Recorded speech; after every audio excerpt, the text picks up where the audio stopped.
You know, Wes, I can't see and hear the name Lieutenant Commander Yor wearing a first season TNG uniform and then they say deceased afterwards without thinking that it's a direct shot at my beloved Tasha Yar. There's a hologram too. Like her funeral goodbye thing was a hologram. This guy's just either a wax museum sculpture or he's just a hologram that's standing out there. But it's true. It's Yar. You say potato, I say potato. Is Tasha not also the equivalent of what he's talking about though? Because there is a separate time. This is the hill I'm going to die on as far as Star Trek time travel goes. But the quote-unquote prime timeline is actually an alternate timeline created by the actions of the Enterprise in yesterday's Enterprise. So is Tasha not exactly what this guy is saying? Because she both goes back in time and also into a new timeline. Although I guess she doesn't go forward in time is the difference. So she only has the one. If that's the case, if your thing is true, it's the problem. The guy. The reason the guy is falling apart is because, and why Georgiou is falling apart is because she goes back. She travels through time and moves laterally. So it's not just forward or backward. It's also a lateral move. Tasha only moves like 30 years though, or even less than that. I think is the difference. Georgiou's difference is that she's 930 years in the future, and it's a big swing. And I guess Tasha is creating that new timeline. She's not jumping timelines, which the other guy seems to be jumping. Well, the Kelvin one did universes. That's true too, but the Kelvin universe was created similarly. Even David Cronenberg even says that that's where that universe came from. So I guess you can start it. It doesn't have to always be existing. But needless to say, you can do one of two things. You can either jump across timelines or you can jump backward and forward in time. But if you do the two of them together, you're just asking for a real bad time. Don't do it. Apparently, time travel works like chess movements. Right, exactly. You want the queen. You want to get your pawn to the end, turn it into another queen, and then you got checkmate. And we have two queens in this episode. I don't. I've been watching the Queen's Gambit too. I've learned nothing about actual chess. Chess sales are up though, which is always good to see. I know, which is hilarious. I actually motivated. I haven't watched it either, and I was like, maybe I should play chess as well. But we'll get to that another time. Right now, we're going to take a break. We're going to play a clip from this episode, which is Terra Firma Part 1. Then we'll come back and we'll break it down. Maybe we'll find something that can help you. The needs of the many must outweigh the needs of the one. Will you really be able to let her go when it comes down to it? Fight me! You want honor? It's out there. You knew this would happen to her? Our future is slumberous. Is this the cure? This is my chance, and I'm taking it. Terra Firma Part 1 is the 9th episode of the 3rd season of Star Trek Discovery, production number 309. I've never said that before. Why not start now? First aired the 10th of December 2020. It's one of two in the Terra Firma arc. Double play goes to Alan McElroy. Story credit goes to Boyan Kim and Erica Lippold and Alan McElroy. Erica Lippold and Boyan Kim are the showrunners for Section 31 as well, so that's kind of interesting. Directed by Omar Medha. In-universe date is both 3189 and 2255. In this episode, the USS Discovery crew journeys to a mysterious planet in the hopes of finding a cure for Georgiou's deteriorating condition. Stamets and Adira make a stunning breakthrough with the newly acquired burn data.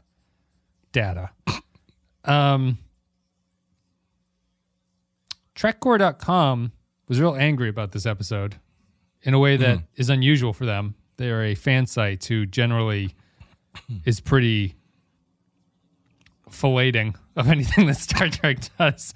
Or at least they see things differently than I do. They were very negative about this, and because I don't really care about the show, I read the reviews before we watch the episode and just to see what people think about it. I was expecting a disaster.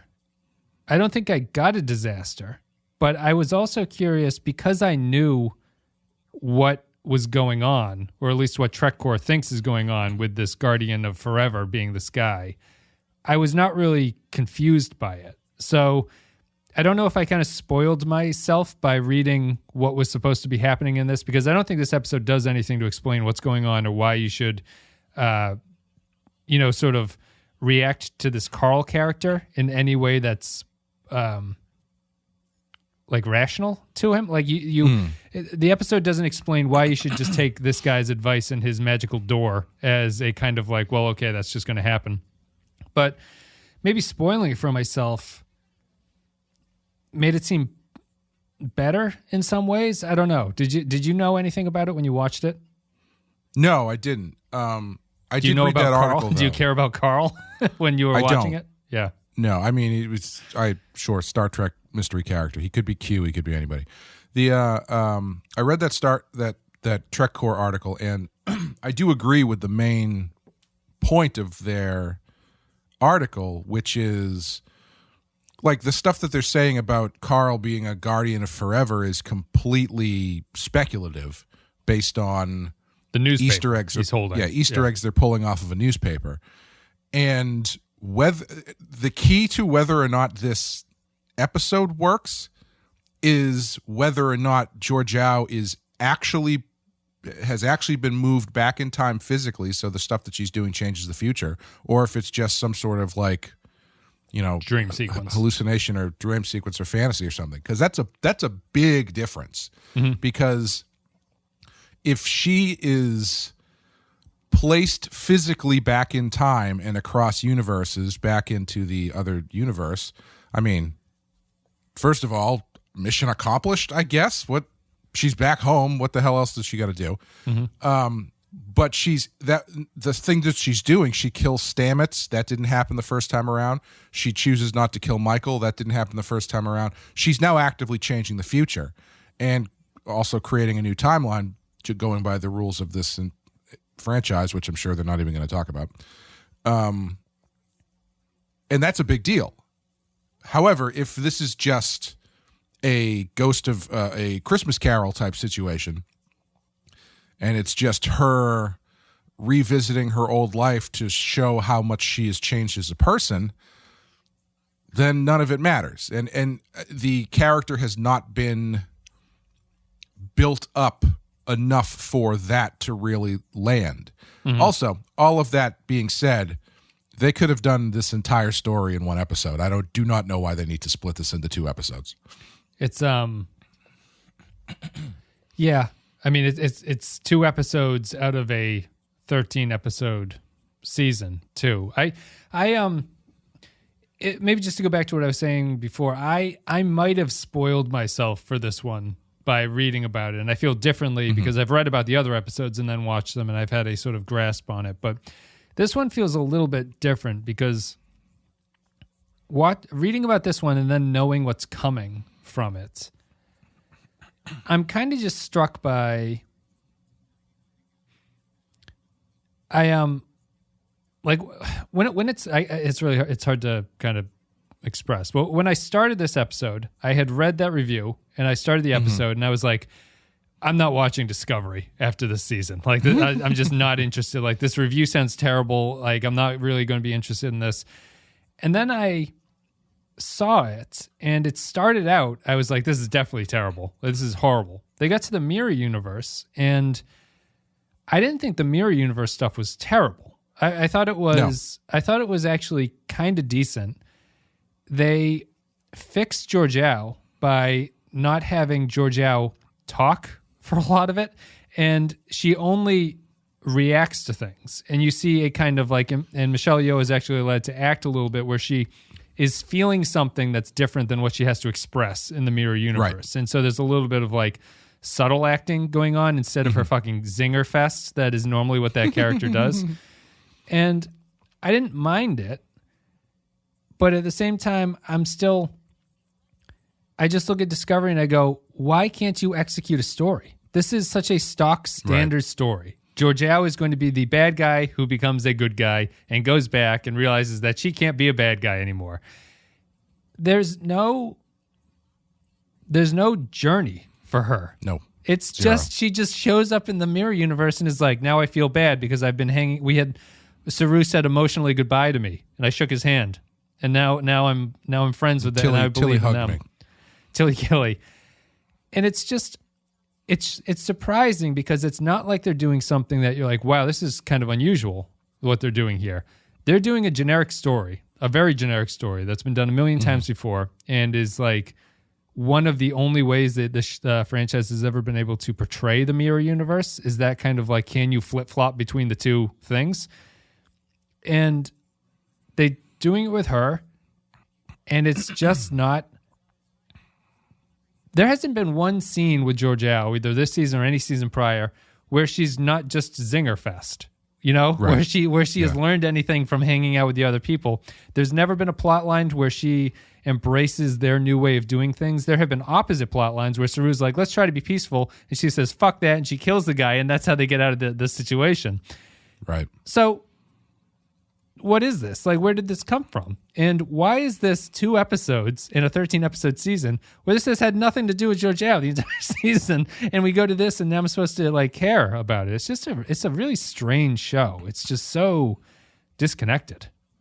Yeah. I will say that this is the type, excuse me, this is the type of Mirror Universe episode I was talking about in the first season when they were doing the Mirror Universe as to why their use of the Mirror Universe was wrong. This is the best Mirror Universe episode they've done in the entire season. And the reason is because there is a contrast to be drawn. You've got, whether or not it's earned, which it's not, because this idea that Georgiou has changed is a complete construct of the fact that they want to do this episode, and she's been around for a long time. We have not, like you said, we haven't seen her change.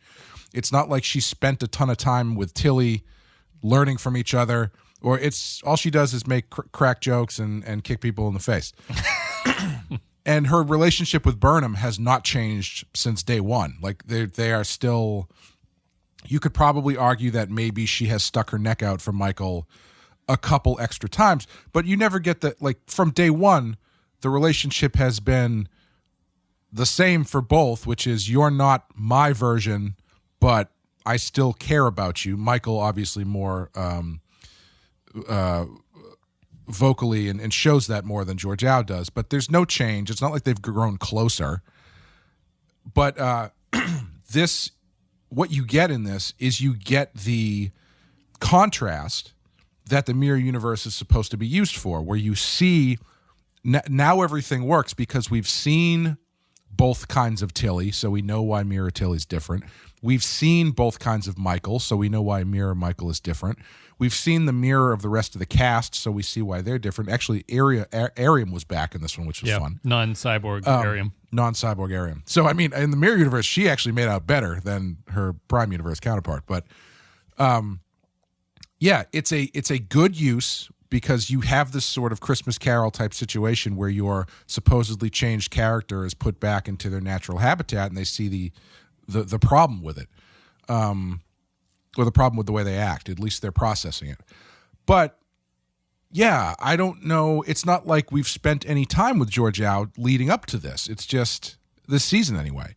It's just 2 episodes, and they've only got 4 episodes left. I mean, they'll have 3 episodes left after the second part. And it is becoming increasingly clear that the Byrne storyline is like a paragraph on a page written out, because they just kick the can. This one in this episode, the obstacle they face is literally the fact that Adira forgot to like carry the 1 in her she forgot to restart the algorithm for like 4 days. Yeah. So got tired. And then Stamets comes in and is like, oh, you forgot to hit the on button. And then they're like, oh, geez, they're going to be so mad. I'm such a dummy. It's like, okay, if this is the thing that your obstacle and this is how you're moving the story forward, you clearly don't have a lot going on here. No. But yeah, as far as Mirror Universe episodes go, I thought it was fine. But yeah, I think the biggest problem is they're spending a lot of time on stuff they didn't earn and they haven't worked towards. And once again, they're trying to make you care about something that they didn't put the effort into making you care about. Yeah. I mean, that's and I don't know if any of it matters. Right. Like I said, because if it's not real, then who cares? Like, what's the difference? Yeah, you got two things going for it. Like it's either not real and it's a dream sequence where it's just about learning a lesson or a moral for Georgiou, or it's.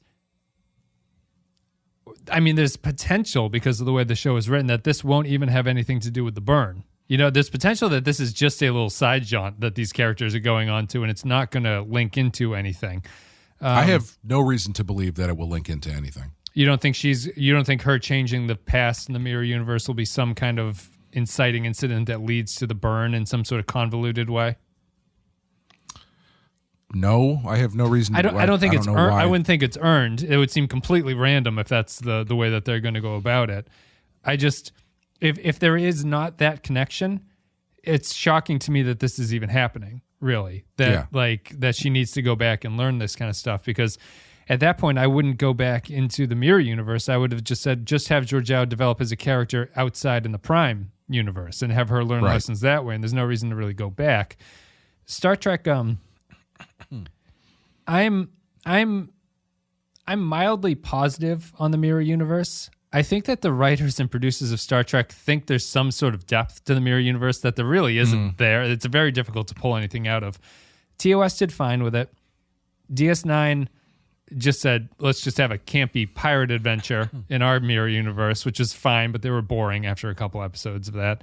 And Discovery's just gone back to the TOS understanding, but it doesn't even have TOS's sort of philosophical backbone to it. It's just they're just assholes in the mirror universe. It's kind of an interesting mix of the two, where it's like they're playing it for character effect, but it is still super campy. Right. Like everybody in the mirror universe got permission to just dial it up to 11, which I appreciated, because it's always fun to watch people do that. It's a lot of My Chemical Romance and eyeliner and stuff like that, and just a lot of fighting. The Black Parade never ended in the mirror universe, Wes. And I think that's like there's just really not a good reason to go back to this place at this point. And even though I thought it was the best job that they've done, because as you're saying, it's not the naked now problem that TOS and TNG had, or TNG had more, because it's like you need to know the characters to understand what it means to flip them when they go over into this kind of a world. It's very easy on TOS because the characters are such archetypes, but it was a little bit harder on TNG. And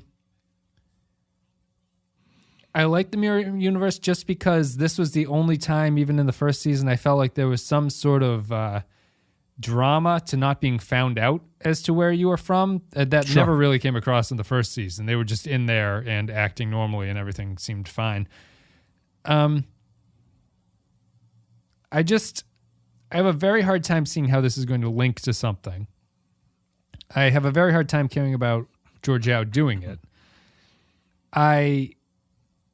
I think that they, as you're saying, not explaining what this Guardian Forever, if that's what it is amounting to anything, is difficult.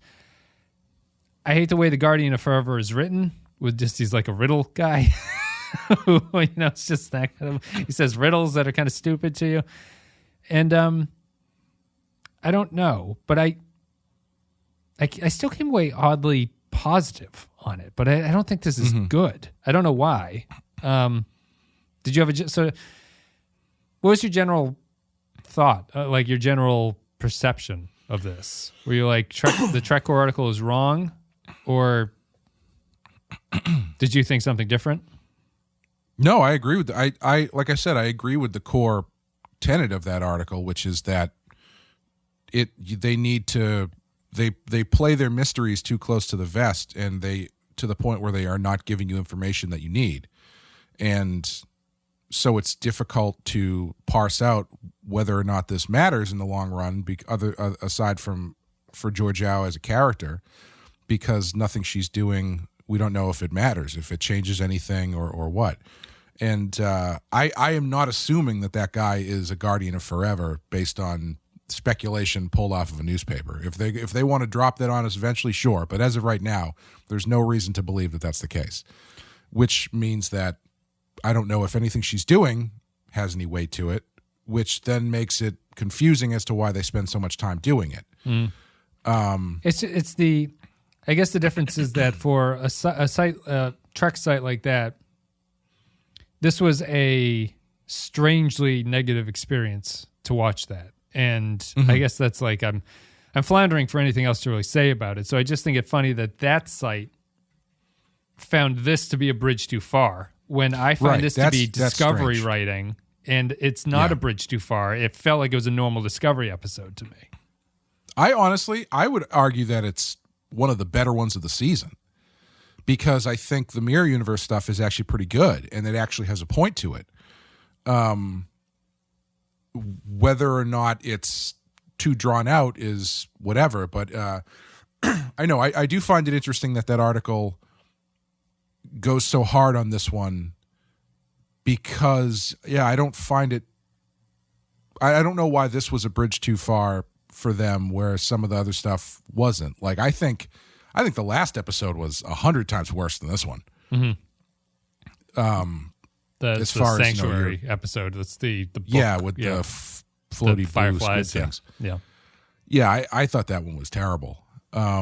This one I don't mind, because it's a fairly Star Trek-y episode. Its place in the larger story is unknown, which makes it hard to care about. Yep. But as far as how it stands on its own, I don't know. That was all right. I think the biggest weakness of it is the Byrne plot lines. Like I said, it's clear that they're just dripping that out for as much as they can. Yeah, you've been more negative on that on the Discord. I guess just for a comparison and contrast thing, I think I always felt in my bones that's what the Byrne was going to be. The Byrne is just this version of the Red Angel. They're going to just kick it down, give them a little bit of something, just kick it down the road. We'll solve this at the end of the season. And well, I at least think it's Red more Angel, frustrating though. here, because the Red Angel had plot lines that were built around kicking it down the road a little bit, and this is just like, oh Jesus, the USB drive got stepped on. Like we got to get a new USB. We'll have to go do that for 5 minutes.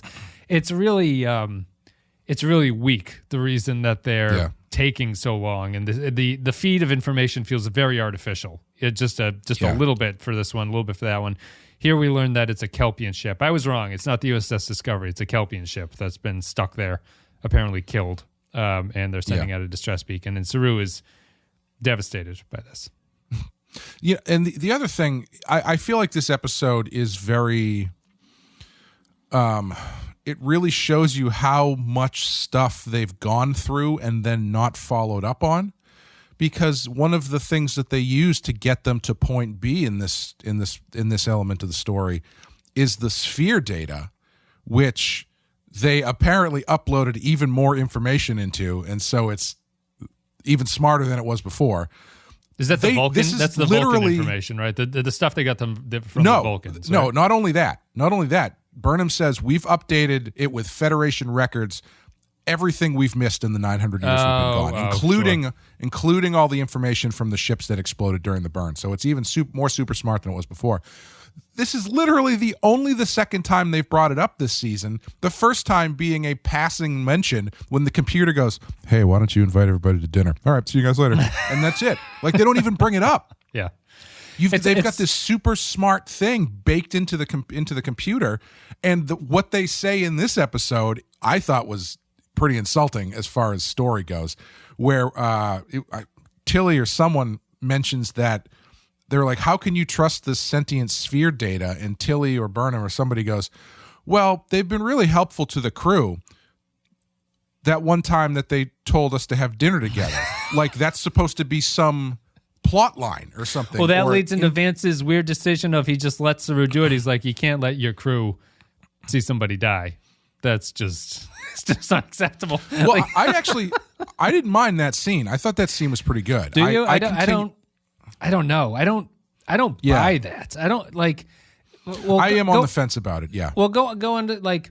So not only does Discovery have the only means of quick travel in this universe, it is now a supercomputer that can figure everything out, and no one cares. No one wants Discovery. And then Vance, like, you'd think that would just add to the fire of Vance being like, we got to lock Discovery down. I can't let you people leave anywhere to do bullshit with some Terran Empire person. Fuck you. Like, I'm taking over this ship. Right.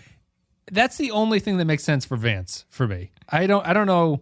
I like Vance as a character, but he's just another in the mold of Pike character at this point. And like you expect him to turn a little bit, or you expect something to work against Saru and Burnham there. And it never happens. It's just everyone glad handing each other, going like, well, Captain Saru, I hope you jump over there. It's just stupid. The thing that I do like about it is it continues what I think is the strongest storyline, which is Saru figuring out how to be a captain. In that scene, he makes the decision. He makes the decision that's very much the by the book, best for the Federation decision. And Vance comes at him with the knowledge of being an experienced Starfleet officer / Captain Admiral, where he's like, sometimes you got to do things for the benefit of your crew. Especially since like I wish he had been like, Saru, we don't need Discovery to watch them do training exercises. It's a bunch of pirates threatening to do training exercises on the coast of Cuba or something. This isn't the Cuban Missile Crisis. You can take off for a couple days. Like it's. I think his order of saying the things is wrong. That's the speech you give after he comes back and they get reprimanded. The job of the Admiral is not to stand there and go, yeah, do whatever you want. Fuck it. That's true. Yeah. Like YOLO, Sure. whatever. He gives them the order. They break it because Saru's like, this is the important thing that matters, and this is the time where I need to be that. And then if you want to soften Vance, they come back and he's like, Saru, you did the wrong thing, but you did the right thing at the same time. Wink, wink. I'll see you. I'll see you on the other side. Like that. It's just. You just neuter Vance by having him have this point of view, and what's he there for? You do also neuter Saru as well, because Vance is now siding with Burnham. Yes, just telling Saru what to do. It's not like Saru comes to this and is like, "Oh, I should do what's right." It's Vance tells him what to do. Yeah, and I also would like, even in that speech when he's like, in this instance, you have to. A member of your crew is at the brink, and you really need to take care of them so the other members of your crew can see that you'll do the same thing for them. And in my head, I'm going, why does anybody respect Georgiou as a member of the Discovery crew? Yeah. She hasn't done anything. As far as I know, she just hangs around in her room the whole time. She's still Space Hitler. Yep. There's nothing in that like conversation where they're like, she did some really bad things, but if we admit that she's not worth saving, then is really anybody worth saving? One of those things. At least some acknowledgement that she is this genocidal madwoman from an alternate dimension who is just hanging out on the ship. Right. Or even go the other way. If Vance is against it, have Saru be like, I didn't really consider her I never trusted her, and I didn't consider her a valuable member of the crew. But she has shown time and time again that she has stepped up in order to help the people on Discovery, blah, blah, blah, which is questionable at best. Yeah, it's a little bit of a weak argument, but I can't totally honestly, disprove it. Yeah, honestly, it's better than nothing. So yeah, it is a weird conversation. I like what Saru learns out of it, but I don't like the way that they get there. Yeah, I have one of the reasons I don't really like Discovery is because we're in like this in this sort of active period where people are like actively reacting to it, and it just makes me wonder what show people are watching. Like you see things and it's just like, what an arc for Georgiou. What a tremendous turn of character. And I see it, and it's just like, I put the thing on Twitter, but it's like, if I give you some moldy bread, a slice of cheese, and like a wilted piece of lettuce, and I throw it at you, I didn't give you a sandwich. You know what I mean? Like you can have all these parts that theoretically exist within a story, and then when you get to the end of it, you go like, well, that was about Georgiou's redemption arc because she was a real cunt, and then she talked to Saru, and then she went back to the mirror universe and was good because she talked to Saru that one time. And it's like, what is it a story? There's nothing there in that. Like, what? Having the pieces of the something does not mean that it is something. And I don't really understand watching the show thinking that there's some kind of undercurrent of intentionality behind anything. Nothing seems like it's supposed to be going in that direction. And I just think Georgiou is one of the worst characters I've ever seen, from conception to performance to utilization to resolution, if we're going to call this the resolution, before she gets shot off into space and goes back to Section 31 in her own show. Section 31 is in horrible position if this is what they have to build with. Like, what is that show about? I mean, it's a spin-off of the two most charismatic people and likable characters, Emperor Georgiou and Ash fucking Tyler. I don't know. I don't know. I've never seen a good defense of Georgiou, and I think that I don't think there is one. I don't really have anything else to say about it. I don't even have a point. I can't throw anything to you with that. It's just like the character disappears. What do we have to say about Georgiou after 3 years? It's like, okay, fine, see ya. Yeah. To round out for this episode, I don't think it's I don't think it's that bad. I think it's for an episode of Discovery, especially this season, I think it's definitely watchable. It's questionable, but I think they've did some nice stuff. Mirror universe stuff is good. The way that they mirrored their imagery was nice.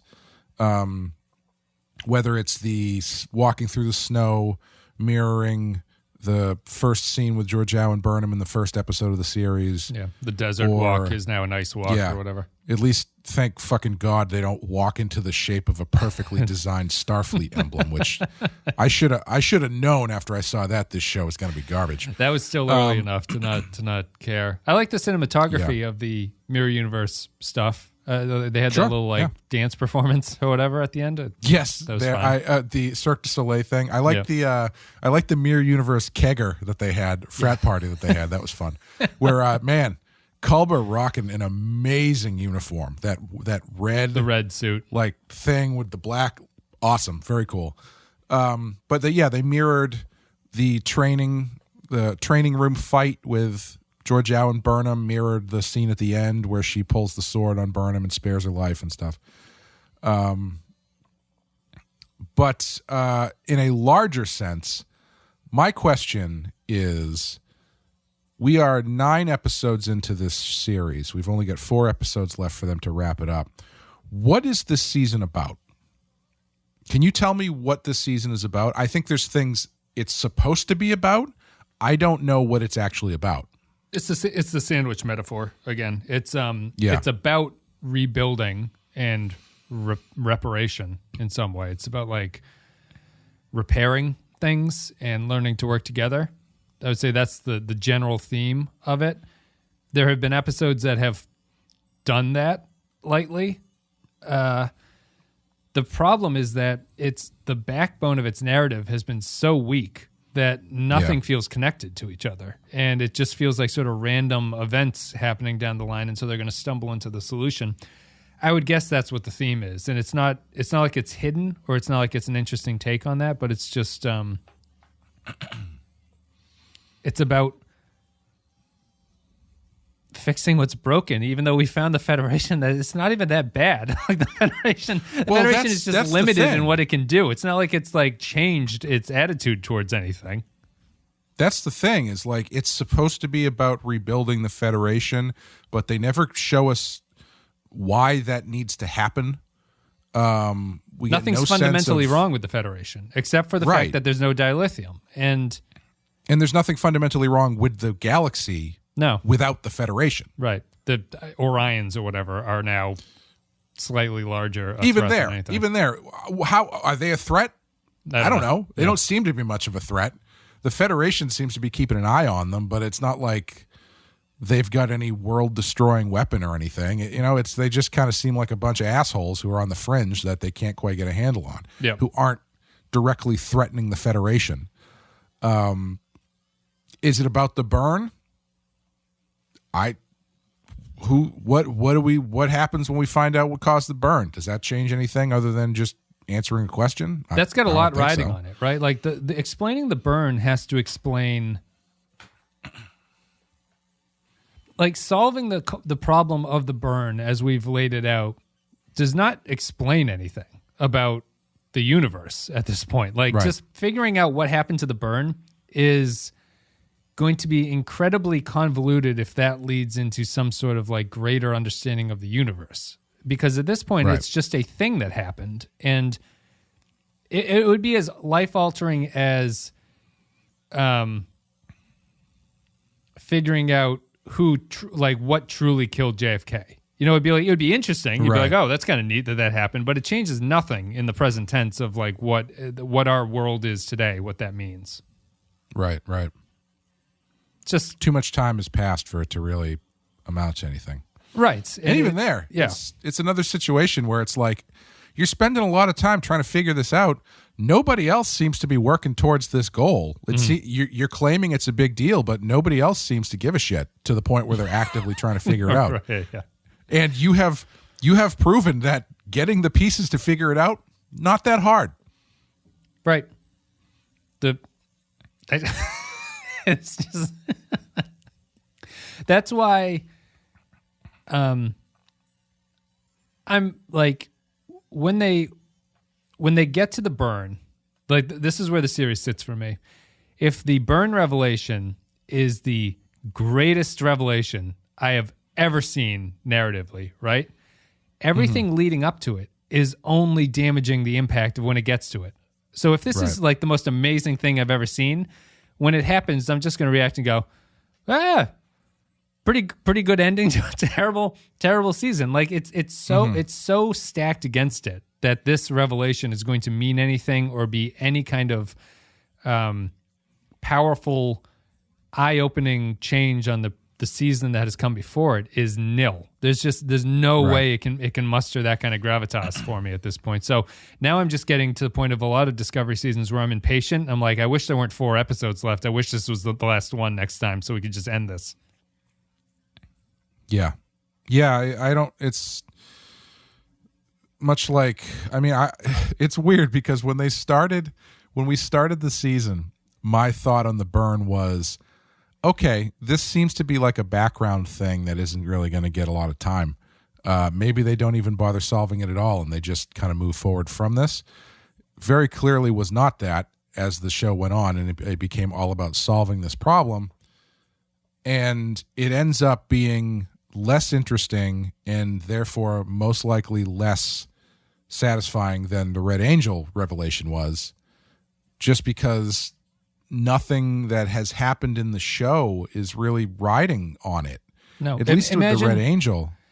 Imagine if the burn was just dilithium ran out. You know, like imagine if it was just there wasn't some magical event that destroyed it. It was just like we don't have warp capability anymore because we used up all the fuel, and there wasn't a mystery attached to it.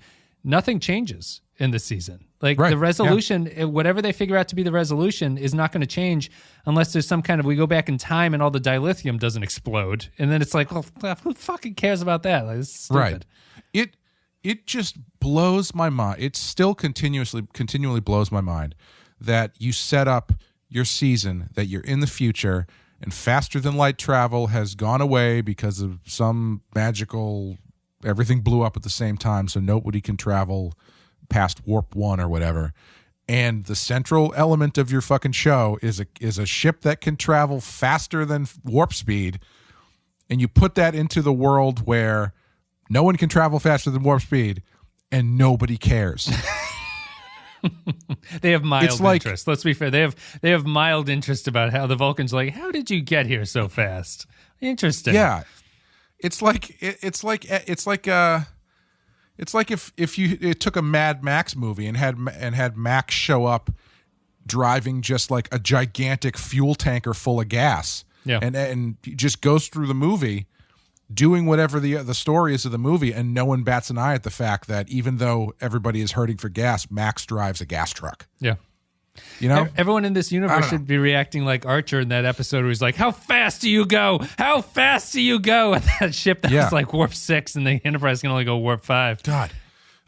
Could you imagine this season if it was the Federation and the Vulcan Romulan Alliance and the Orion Syndicate all vying for like control of Discovery and what that means, and Discovery's trying to navigate that while also making a case for the Federation to come back? That would have been great. Yeah.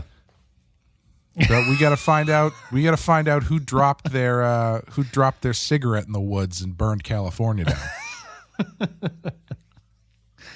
Yeah. I guess we're pretty much done. There's a quick one, but there's not really much else to say about it. I don't. Do you think we're going to see Mirror Lorca next week? No. No. I don't kind of think hope we so. do.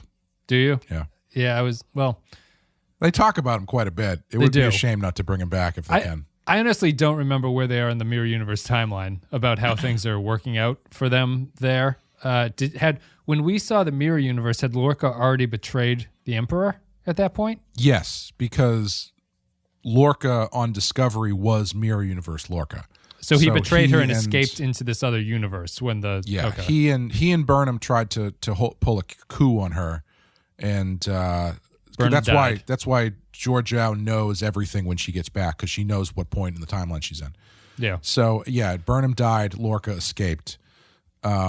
But she didn't. But Georgiou was not killed in the coup attempt in the first time around, right? You know, right. so it's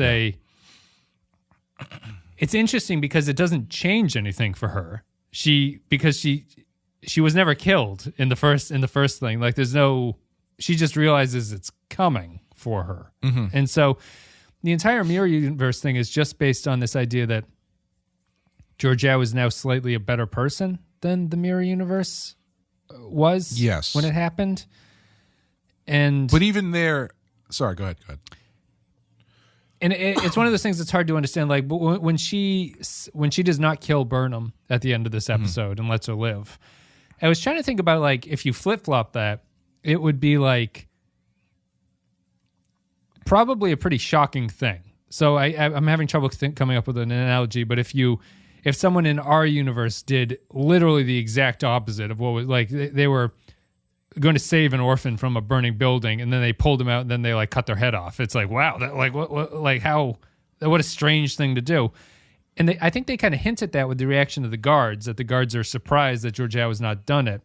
But it's one of those things that's very difficult to convey how opposite that universe should be and what the level of appropriate reaction to it would be. I almost feel like not killing Burnham should be like all the guards should just be like, she's lost her mind. You know, you have to get rid of this Emperor because this is not right. I don't know. Maybe that's where they go next week. I think the thing though is that the Mirror Universe here is being used less to show us that Georgiou has changed and more to show Georgiou that Georgiou has changed, because the stuff that she's doing, she is having conflicted reactions, but she is still trying to act as though she's the queen of the universe. Like they end the episode with the big operatic shot of her with the thing behind her, and now I control the power and whatever. Which is funny because her costume actually reminded me of I don't know if you remember what Skeletor looked like from the He-Man movie when he gets the sword of power and he turns into this weird like golden thing. Yep. And her sword that she uses looked a lot like the He-Man sword. But I think that's what I find interesting about how they do this, is they put her in this situation where she has conflicting feelings about what's going on, but she's trying to push that down and sort of reject the idea that she herself has changed, which is cool. That's a good story. I've no problem with that. But yeah, I think it's going to be interesting to see where they come out on the other end. Because either she changes history, and I'm not really sure how that changes anything, really. Because if she's changing history, that implies she has to probably stay in the mirror universe, but then she's created a new timeline. So when she comes, like, that just mucks everything up. I can't think of a reason why it would actually be her changing history, because you're fucking everything up and nothing makes sense at that point if you do that. Yeah, well, I only see it impacting the history of the mirror universe, anything that she does. Sure, but I mean, like, eventually, if you game that out, the mirror universe changes, but then eventually they cross over and she gets pulled back into the other time universe. She comes back into the prime universe, you're saying? But it's not the same prime universe, unless they're going to claim that it is, in which case I think they have to. They're breaking a lot of their own rules, I think, if they do that. But I mean, on an intellectual level, everything that happens here is going to impact the mirror universe in the other series, you know? So if she changes the mirror universe timeline, that affects the TOS and DS9 mirror universes. Not really, but like if this were reality, that's the timeline that would be changed. So she has to... I'm just trying to think of possible outs for her. If she comes back to the prime universe, is she then just a good guy?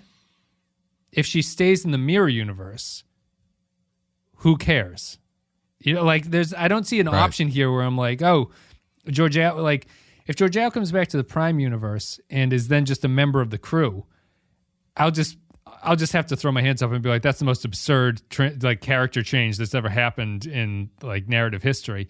If she stays in the mirror universe and she's like, I'm going to improve the mirror universe, it conflicts with canon and it doesn't make any sense for that character. Like, I don't care about the mirror universe being altered in that way. So what do? She goes back in time to the prime universe, never talks to Burnham again, and Section 31 is back in the prime timeline of 2255 or whatever. Like, it's where she started. I don't know. Yeah, I don't know if she goes back in time to the mirror universe and her experiences there prove to her that she's changed, but then she gets all of the events of the first two seasons happen exactly the way that they played out in the show, except with this different Georgiou who then decides not to go to the future. Right. Well, she could be like, to cure myself, I have to go back to the equivalent time period in the prime universe and do my Section 31 show, you know? Because at that point, she's only crossing universes and not time, which is what gets you sick. Yeah, it's just I don't understand. But then she's in the past, and it's like, oh, it's just the character has no point. That's the problem. Like, there's no universe that this character will go into where her changing anything really means anything to me. Yeah, and if it's about her internal journey, I care even less about Georgiou's internal journey than I do the impact on the timelines. Yeah, the amount of backflipping that they're doing is admirable. But that's your review of Cirque du Soleil as well. Yes, generally yes. It's just like, I don't know. It's almost like they do themselves a bit of a disservice, I think, by having David Cronenberg explain the timeline and universe stuff. I wish there was more Cronenberg in this too. Sorry, go ahead. Yeah, he's good. I like him. Good, yeah. But you're missing something from him? You're thinking his explanation is no. By having him give that explanation, he's setting rules, and how time and dimensional travel work. And then they do this stuff, and it's like, I can't think of an outcome that doesn't fly in the face of those rules they just set up, because if Georgiou goes back in time and stays in the past, she is now creating a separate timeline. Right. You know, it's one of those things where it's like that conversation they have in Endgame, except they don't follow the rules that they set up. I like Kovich. I like Kovich a lot more in his first appearance. I like him less here, where he has taken the general tone of how Discovery's writing room writes characters, which is that he's a little bit of a joker, a little bit funny. Like, he's got a little bit of a wit to him. He's not witty, but he has a little bit of like a quippiness to him. And maybe the show thinks it's charming. I hate stuff where Kovacs is like, there's no way to do it. You can't do it. You can't do it. And Culbert's like, computer, can we do it? It says, yes, we can. He goes, tell me how to do it. It's like, the character in the first appearance was at least portrayed as like a shadowy G-Man character, who's not going to be blown away by something like that. It's like the Sloan problem where, Sloan from DS9 is like, you kind of imagine that he wouldn't get trapped by Bashir by just going into Bashir's room and Bashir puts a force field on him or something. I don't like that quippiness that they add to the characters. He's like a light Georgiou in some ways. And I like the character, but I definitely liked him originally more than his explanation as to what's going on, devolving into computer, tell me what the solution is. Yeah. And as far as the computer goes, is the sphere, the sentient sphere computer, is that why that they can process all of this data so fast? Mm-hmm. Sorry, my Alexa just activated when I said computer. I have to say it quieter. Yes. So I think it's the souped up Discovery ship from the sphere data, which is now sentient and no one has ever questioned it. So it's one of those things though where it's like, okay, if that's the case, why does Adira have to write an algorithm? It's true. Again, it's they have this supercomputer that they claim to be using and claims to be sentient, but they don't ever really reference the fact that they have it. Nobody cares that they have it, and it's kind of weird how the things they pull out of their closet of abandoned plot lines when they need it. It's same with the whatever they call it, the thing that they make new material with that technology. They have a name for it where it's just like, it's the little like when the guy is fixing that thing in the second episode, he's like fixing their bolt that they need and he calls it something material. He calls it like hollow material or something until he's surprised that she's never seen it. They've shown that a few times that that's how they make things in this universe. Programmable material, I think is what they call it.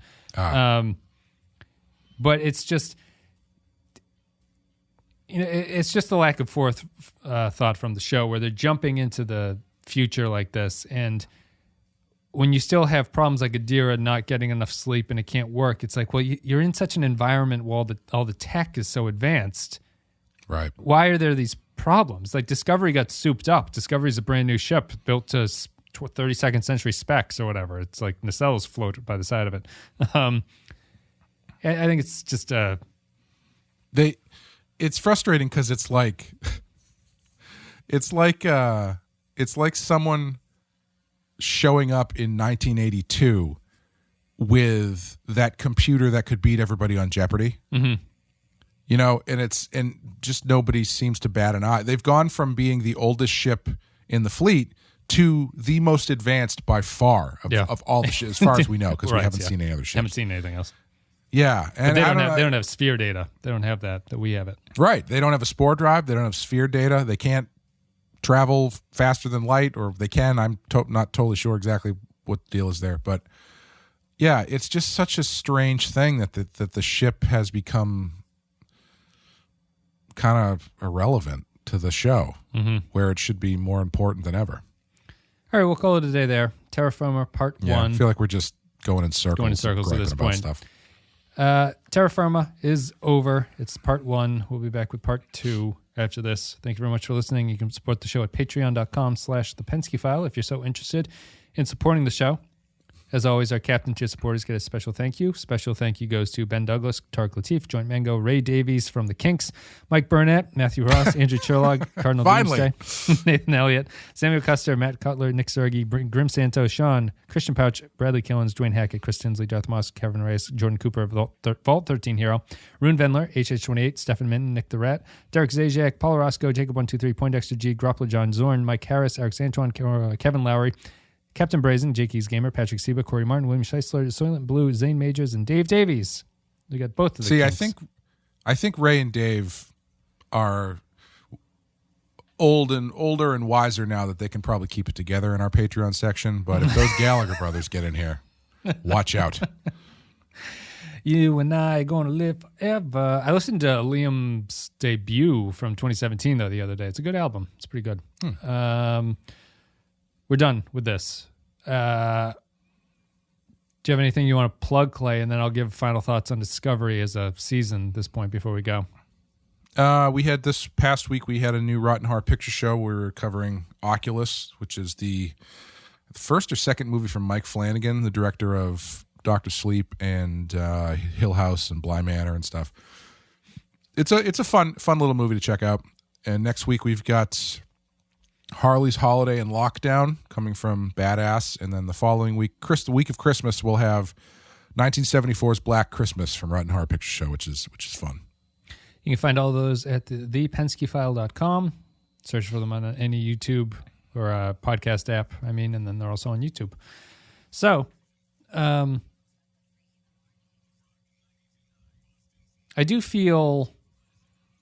How do you feel about Discovery at this point? I guess I'll ask you as a whole, not just this season. I know we sort of repeat this stuff, so you don't have to go too crazy or bang your head against the wall or anything. But just how does it? How do you react to it? I suppose. I am losing. I feel like the stuff that makes it a Star Trek show for me is starting to slip away. And that's content, but it's also imagery.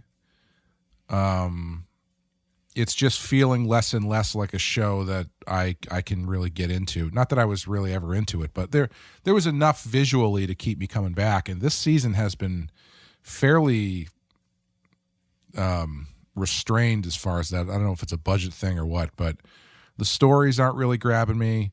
The visuals, I'm just mad they changed the insignia. That's all. It's really annoying me because it's such, I've said it before, but it's such a mirror of the way that the show is, where it's this thing that looks great up close, but then if you take two steps away, it's just bland and kind of fades into the background. Yeah. The rank, I guess, is on the badge. You just can't see it from a distance. It's like they have little pin like spots, little dots on them. Yeah, but you can't see anything from. It's not the little pips on the collar and stuff that makes you go like, oh, that guy's more higher ranking than the other guy or something like that. Yeah, yeah. The old one, the one from the first two seasons had little dots on it as well. You got to kind of get up close to see. But yeah, I don't know. I'm not sure where they go in a fourth season. I mean, hopefully, season 4 is just kind of gets you back to Star Trek stuff, but now it's just in the future. I don't know. Like the Federation is back, so you get to see more Federation stuff. If that's the case, if this ends up being 3 seasons of television just to get you to the point where you probably should have started in the first place, I'm going to be very upset. Yeah, I'm pretty down on Discovery at this point. I refuse to watch the episode at night because I consider it a waste of my evening to watch it at night. So I watch it during the day if I take a lunch break and I ride the exercise bike we have or something like that. I just watch it doing that. And so, and I was concerned. I was like, I'll probably miss something. I don't think I'm missing anything. Yeah. It's just, I feel very hostile to it. I don't like to watch it. And honestly, I'm not sure if we will do season 4. Like season 4 might be one of those things like, tell me what happens. And at the end I'll see about it. But, I thought this season was their chance and they haven't changed anything. Nothing's improved from the problems of the series originally going on with the first couple seasons. People had all the expectations of it's a solid writer's room for the first time. The showrunners have been the same for the whole season. Doesn't matter. It's all the same. It's nothing. There's been no visible change in quality across any of that. Right. And I just think it's bad. Like I just watch it and it's like, this is just a waste of time. This show is it's a colossal waste of time. There's nothing going on in it. And anyone can watch it if they want to watch it. But it's like, if if time is limited, this show is bad enough to the point where I feel angry that it's wasting my time by having to watch it. Yeah. Not a good show. And as you say, we only have 3 episodes left or something like that. Do we? 1? Yeah, I in the first 2 seasons, I was at least kind of looking forward to seeing what was going to happen next in sort of like a morbid curiosity element, because things were getting so crazy that even though narratively and structurally I was like, this doesn't make any sense and this is kind of silly, I was like, sure. Artificial intelligence from the future zapped into a guy's brain. Sure. Let's see where this goes. Yep. But this, I couldn't care less about any of these plots that they're kicking around. But hey, I'm here to see whether or not Book passes the ensign program. He's inspired by Tilly.